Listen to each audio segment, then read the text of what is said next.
em família pobre, em família rica, todo dia alguém ouve assim, ó, você não presta para nada. Todo dia alguém toma uma dessa na orelha.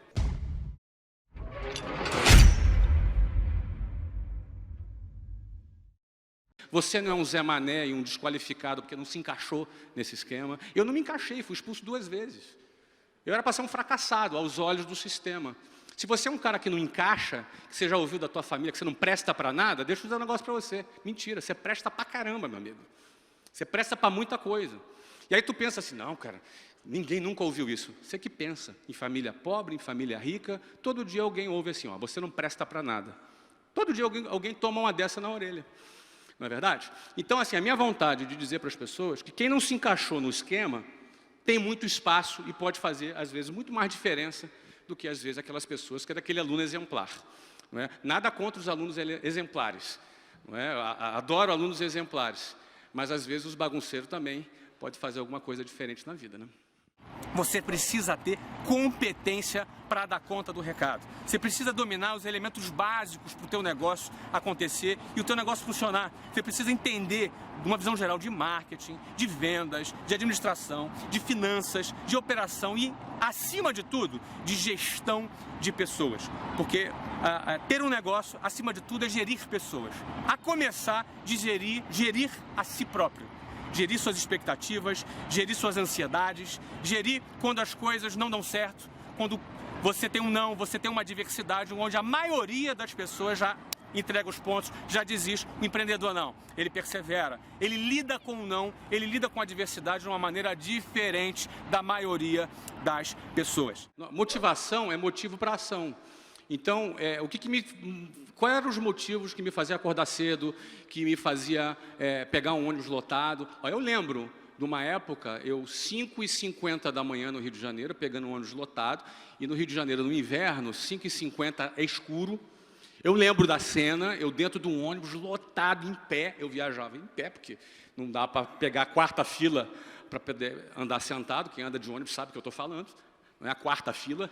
Não é 1, 2, 3, 4, você leva 1 hora esperando para andar sentado. Não, eu preferia dormir 1 hora a mais e andar e viajar em pé. Então eu lembro, em pé, olhando, como era escuro do lado de fora, ficava aquele vidro do ônibus, virava um espelho. Quem já andou de ônibus sabe. E eu me recordo, eu olhando para o reflexo do vidro do ônibus, olhando para mim, naquele cenário, e falei, eu vou sair daqui. Eu vou sair daqui. É muito emblemático o transporte público, porque ele me torturou por muito tempo. É uma tortura. Eu falei, eu vou sair disso aqui. Não é? Talvez você não experimentou isso. Meu filho nunca experimentou isso. Meu filho vive numa realidade diferente. Eu experimentei. Então, o que acontece? Eu vou sair daqui. Então, às vezes, as pessoas acham que motivação é só aquilo que você quer.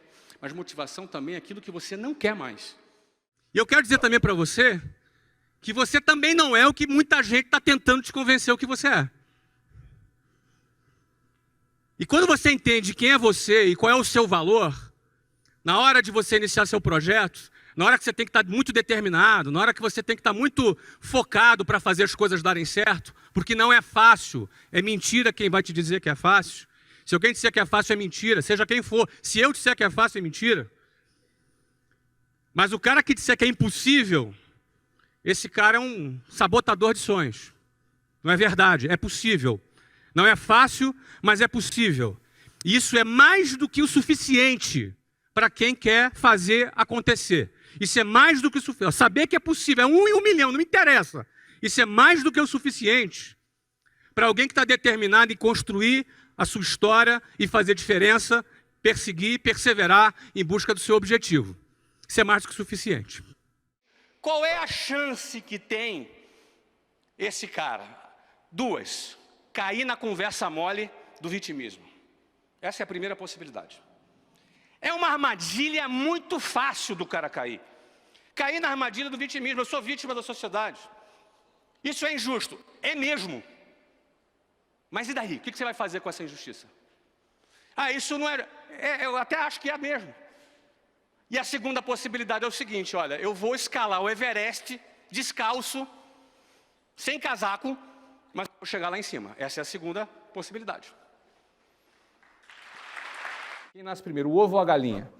Quem nasce primeiro é a mentalidade do empreendedor. É o cara que no meio do caos ele vai conseguir enxergar uma saída, ele vai ter a coragem de abraçar essa saída e ele vai, no meio da lama, despertar ali uma flor bonita, ou no meio do deserto ele vai criar um oásis e a partir daí as coisas começam a se desenvolver. Ou seja, as pessoas têm muitas vezes a impressão que tem que estar num lugar perfeito, num lugar de ambiente econômico perfeito, de ambiente político perfeito, que aí sim, agora eu posso empreender. Não, não é verdade. Tem gente fracassando na Noruega, tem gente fracassando nos Estados Unidos, na Singapura, e tem gente vencendo na África, tem gente vencendo no Brasil, tem gente vencendo em países que têm um ambiente muito menos favorável. Então, quem nasce primeiro entre o ovo e a galinha é a atitude empreendedora que nasce primeiro. A partir daí, as outras coisas, elas acontecem.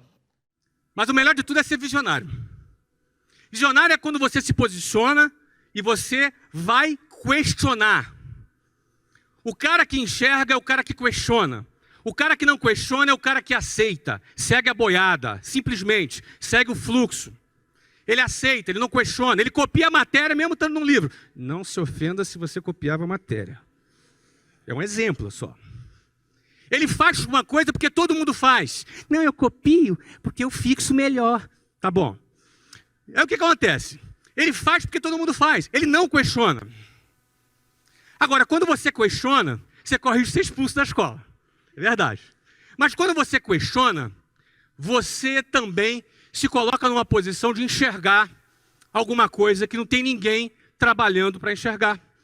Você vai começar a enxergar aquilo que ninguém vê. É muito bonito falar, eu quero mudar o mundo, é muito lindo isso, não é? Mas eu penso sempre no próximo passo. Qual é o meu próximo passo? É o próximo passo, é o meu próximo projeto, não é? Eu queria primeiro parar de andar de ônibus, né? Que eu andava de ônibus. Depois eu quis casar, casei com 20 anos. Aí depois eu quis abrir minha empresa. Então, a gente vai pensando uma coisa de cada vez. A gente tem metas de longo prazo, para mim, são no máximo 5 anos. Eu não consigo pensar em mais do que isso. Eu tenho metas para os meus próximos 5 anos. Tá? Então, eu penso que, em vez de ficar relativizando muito o seu propósito de vida, eu sugiro você ser um pouco mais simples, você dividir isso em pequenas metas, começar mais curto prazo. E eu consigo pensar em 5 anos, não consigo pensar em mais de 5. Se você conseguir mais de 5, ótimo. Então, é assim que eu faço, né? Eu procuro diminuir um pouco a expectativa e pensar nos meus próximos passos. Todo negócio que deu certo, todo cara bem-sucedido, todo cara que fez acontecer, em algum momento ele tomou uma decisão corajosa. Nada é natural, nada acontece. Nada rolou. Deixa rolar. Deixa a vida me levar. Não, nada disso. Tudo é resultado de uma decisão corajosa em que alguém pegou na espada e no escudo e foi para o campo de batalha e fez acontecer.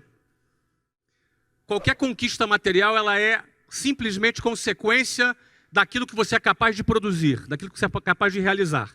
E o que você é capaz de realizar está muito relacionado ao seu comportamento. A forma como você se comporta. Vencedores têm um comportamento parecido um com o outro. E o seu comportamento é resultado da tua maneira de pensar, seu padrão de pensamento, o seu modelo mental.